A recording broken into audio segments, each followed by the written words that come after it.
अस्सलाम वालेकुम एवरीवन। आज का जो हमारा टॉपिक है यूनिट नंबर 5 से है, लेकिन ये एक्सरसाइज 5.3 से रिलेटेड है और इसमें हम डिवीजन ऑफ पॉलिनोमियल के जो रूल्स है वो जो बुक में दिए गए हैं वो हम थोड़ा समझने की कोशिश करेंगे। यहाँ पे कुछ रूल्स इजी है, जल्दी से समझाए जा सकते हैं, लेकिन एक दो रूल थोड़े से मुश्किल से आपको समझ आ सकते हैं, क्योंकि जब मैंने खुद समझने की कोशिश की तो मुझे काफ़ी उनमें कन्फ्यूजन हुई। तो मैं कोशिश करूँगी कि वहाँ पे ज़्यादा से अच्छे से एक्सप्लेन करूँ, और उम्मीद करती हूँ कि अगर वीडियो लेंथी हुई तो आप लोगों को बुरा नहीं लगेगा। तो स्टार्ट करते हैं।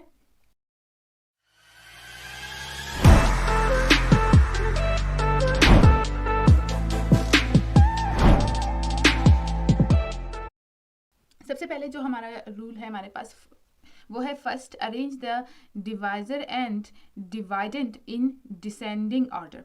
क्या होता है डिसेंडिंग ऑर्डर? क्या होता है कि पहले बड़े नंबर को लिखना है, बड़े से छोटे की तरफ जाना है। तो अब हमारे पास ये आप देख रहे हैं कि इसको जो यहाँ पे डिवीजन का जो साइन है हमने लगाया, जो प्रोसेस है लाइन लगा के, और जो नंबर यहाँ पे अंदर लिखा जाता है इसके, उसको डिवाइडेंट कहते हैं और इसको डिवाइजर कहते हैं। तो अगर इन डिवाइजर और डिवाइडेंट में कोई नंबर आगे पीछे है, मतलब 3x² बाद में लिखा गया है और 10x पहले लिखा गया है, तो आपने इसको अरेंज करना है। इस तरह से अरेंज करना है कि जिसके वेरिएबल का पावर बड़ा है उसको पहले, उसके बाद जिसका पावर आएगा उसे, और उसके बाद जिसका पावर आएगा उसे लिखना है। इस तरह से आपने अरेंज करना है। पिछले क्वेश्चन में हमने काफ़ी ये अरेंज किए थे, तो आई होप आप लोगों को समझ आया, ये इजी है, आप लोगों को समझ आ गया कि किस तरह से करेंगे, और इंशाल्लाह नेक्स्ट जब एक्सरसाइज करेंगे तो उसमें भी आप लोगों को समझ आ जाएगा। फर्दर दूसरा जो रूल है, if any term is missing then we can write the missing term with 0 coefficient. अब क्या होता है, ये जो ऑरेंज में मैंने लिखा है हमारे पास ये मतलब दिया गया है एज अ डिवाइडेंट, और ये हमारा डिवाइजर है। अब देखिए इसमें x³ फिर 24x² है, -20 है। कोई ऐसा टर्म नहीं है जिसमें x हो, सिंपल x हो। तो हम क्या करेंगे, खुद से 0x लिखेंगे। 0x से क्या होता है कि x को हम मल्टीप्लाई करेंगे 0 से, तो इज इक्वल टू 0, यानी 0 है, और 0 का मतलब कुछ नहीं है, तो उसको लिखने से 0x लिखने से इस पर ओवरऑल कोई फ़र्क नहीं पड़ेगा। लेकिन जब हम डिवाइड करेंगे तो हमारे लिए ईजी होगा। अब जो ये थर्ड हमारे पास रूल है, ये थोड़ा सा मुश्किल है, और इसी के लिए मैंने ये सारा कुछ लिखा है ताकि आप लोगों को समझा सकूं। पहले इसको मैं रीड करती हूँ, फिर इंशाल्लाह समझाती हूँ। In case of multiplication, if the coefficient of both the terms have the same sign, either both are positive or both are negative, the quotient is positive, and if the signs are different, one is positive and other coefficient is negative, the quotient is negative. क्या होता है कि यहाँ पे मैंने कोई coefficient नहीं लिखा, लेकिन प्रोसेस यही है कि अगर हमारे पास जब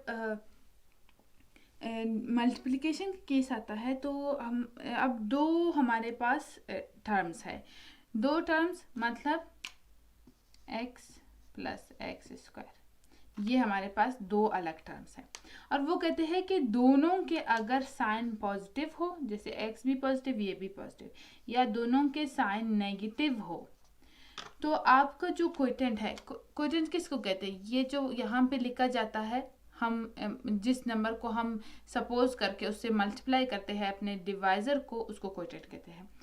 वो क्या होगा, पॉजिटिव होगा।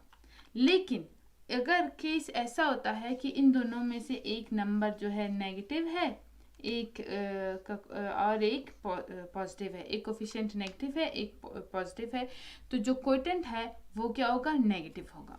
अब यहाँ पे आते हैं एग्जांपल समझने के लिए। यहाँ पे अगर आप देखेंगे तो सबसे पहले हमने क्या किया है, ये जो हमारे पास डिवाइडेंट है वो x power 5 plus y power 5 है। y को मैंने यहाँ पे दूर इसलिए लिखा है कि सबसे पहले हम x पावर 5 को सॉल्व करने की कोशिश कर रहे हैं और फिर y को। तो यहाँ पे जो हमारे पास टर्म है इसमें एक ये है कि ये चेंज है, पहली दफ़ा ये x है ये y है, इनके जो वेरिएबल्स है वो सेम नहीं है, इसलिए हम सबसे पहले x वाले को अलग करके सॉल्व करें। तो ये तो x प्लस वाई है, तो इन दोनों को मल्टीप्लाई करना है। तो हम क्या करेंगे, x से x को हमने क्या लिया कि हमारे पास जो x पावर 5 है वो पॉजिटिव है, इसलिए हम x प्लस वाई को मल्टीप्लाई करेंगे x² से, जो कि पॉजिटिव होगा। जब मल्टीप्लाई किया तो x multiply by x power okay, यहाँ पे मैंने गलती की है x पावर 4, तो पावर ऐड हो जाएंगे, ये x पावर 5 बनेगा और y multiply by x power 4, तो x पावर 4 y बन जाएगा। अब जब माइनस करते हैं तो रूल ये है कि साइन चेंज हो जाएंगे, ये पॉजिटिव है नेगेटिव कर दे, ये पॉजिटिव है नेगेटिव कर दे, ये इसको कट कर देगा और यहाँ पे हमारे पास नेगेटिव x पावर 4 y बचेगा क्योंकि हमने इसको खुद नेगेटिव किया। ठीक है, अब देखिए, अब यहाँ पे हमारे पास ये वाला केस आ रहा है। ये टर्म क्या है, ये टर्म हमारे पास कुछ इस तरह से minus x power 4 plus y power 5, दोनों में y मौजूद है, इसलिए इस पे ये वाला रूल अप्लाई होता है।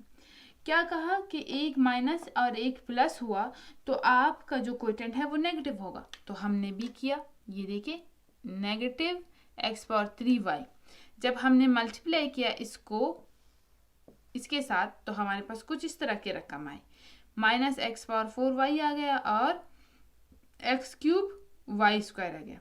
अब फिर से आप सोचेंगे कि मैंने इसको दूर क्यों लिखा है, दूर इसलिए लिखा है कि नेगेटिव करने का जो रूल था, सब्ट्रैक्ट करने का, उसमें क्या था कि सेम पावर वाले, जैसे यहाँ से ये x पावर 5 था, x पावर 5 से माइनस हुआ तो वो एक दूसरे से माइनस होंगे, अदरवाइज नहीं होंगे। तो ये सेम है इसलिए ये माइनस हो रहा है लेकिन ये नहीं हो रहा। अच्छा, और माइनस का दूसरा रूल क्या था कि जो हमारे पास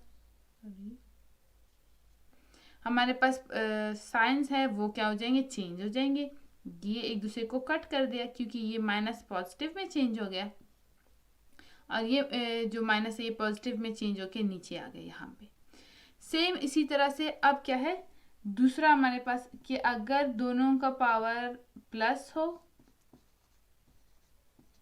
या दोनों का पावर माइनस हो, आपका जो कोटेंट है वो पॉजिटिव हो जाएगा। ये वाला देख ले, यहाँ पे पॉजिटिव हो जाएगा। तो इसको हमने इससे मल्टीप्लाई किया, ये प्लस है, प्लस में मल्टीप्लाई किया तो हमारे पास आंसर ये आया x cube y square plus x square y cube. यहाँ पे ज़्यादा मैं वो मतलब समझाऊंगी नहीं कि पावर कैसे हो गई, ये कैसे हो गया, वो नेक्स्ट इंशाल्लाह एक्सरसाइज में। यहाँ पे सिर्फ ये समझे कि अगर दोनों पॉजिटिव होते हैं तब क्या होगा और अगर एक नेगेटिव एक पॉजिटिव क्या होगा। अब दोनों पॉजिटिव है या दोनों नेगेटिव है, इस पे रूल सेम लगेगा कि आपका जो कोटेंट है, ये जो कोटेंट है ये वाला पार्ट, अभी सिर्फ इसके बारे में बात कर रहे हैं। ठीक है, ये ओवरऑल सारा कोटेंट है, लेकिन जब हम जिससे मल्टीप्लाई कर रहे हैं तो उस टाइम सिर्फ उसी को कंसीडर करेंगे। तो ये इससे मल्टीप्लाई हुआ और यहाँ पे पॉजिटिव में आ गए, ये भी पॉजिटिव में आ गए, ये भी पॉजिटिव में आ गए। अगर केस ये होता कि ये दोनों पॉजिटिव नहीं माइनस नेगेटिव होते, तब भी हम प्लस से ही मल्टीप्लाई करते हैं क्योंकि रूल यही बता रहा है कि अगर दोनों नेगेटिव हो या दोनों पॉजिटिव हो। यहाँ पे दोनों पॉजिटिव है और कंसीडर आपने कैसे करना है कि इसके पास भी y है, इसके पास भी y है, फिर आप इनको बोथ टर्म्स वाले हिसाब से लेंगे। अगर एक के पास y है दूसरे के पास x है तो फिर आप सिर्फ x वाले को पहले सॉल्व करेंगे तो y वाला फिर कंसीडर में नहीं आएगा, जैसे हमने यहाँ पे किया। और यहाँ पे जब साइंस चेंज हो गए तो ये कट गया, ये नीचे आ गए और ये फिर से देखिए एक नेगेटिव एक पॉजिटिव, ये वाला रूल फिर से अप्लाई होगा और हमारा जो कोटेंट होगा वो नेगेटिव में आएगा। इसके बाद जो लास्ट रूल है वो ये है कि जब आपका रिमाइंडर 0 हुआ तो इसका मतलब क्या है, डिवीजन कंप्लीट, इसके आगे कोई स्टेप नहीं होगा, आपका प्रोसेस कंप्लीट हो चुका है। यहाँ पे साथ साथ ये भी बता दूं कि ये जो ओवरऑल हमारे पास प्रोसेस है, तो ये जो क्वोशेंट है या कोटेंट है इसको पढ़ते हैं, ये इस पार्ट को कहते हैं, डिवाइडेंड इस पार्ट को कहते हैं, डिवाइजर इसको कहते हैं और जो आखिर में रह जाने वाला होता है चाहे 0 हो चाहे कुछ, उसको रिमाइंडर कहते हैं। इस वीडियो में इतना ही। आई होप कि मैंने आप लोगों को ये प्रोसेस समझा लिया होगा अच्छे से कि कब किस तरह से ये रूल नंबर 3 अप्लाई होगा। और इंशाल्लाह नेक्स्ट वीडियो में जब हम क्वेश्चंस करेंगे तो इंशाल्लाह फर्दर आप लोगों के लिए एक्सप्लेन हो जाएगा, लेकिन यहाँ पे अगर कॉन्सेप्ट बन जाए तो बहुत ही बेहतर हो जाता है। तो नेक्स्ट वीडियो में मिलूँगी, अपना बहुत ख्याल रखें, टेक केयर, अल्लाह हाफिज़।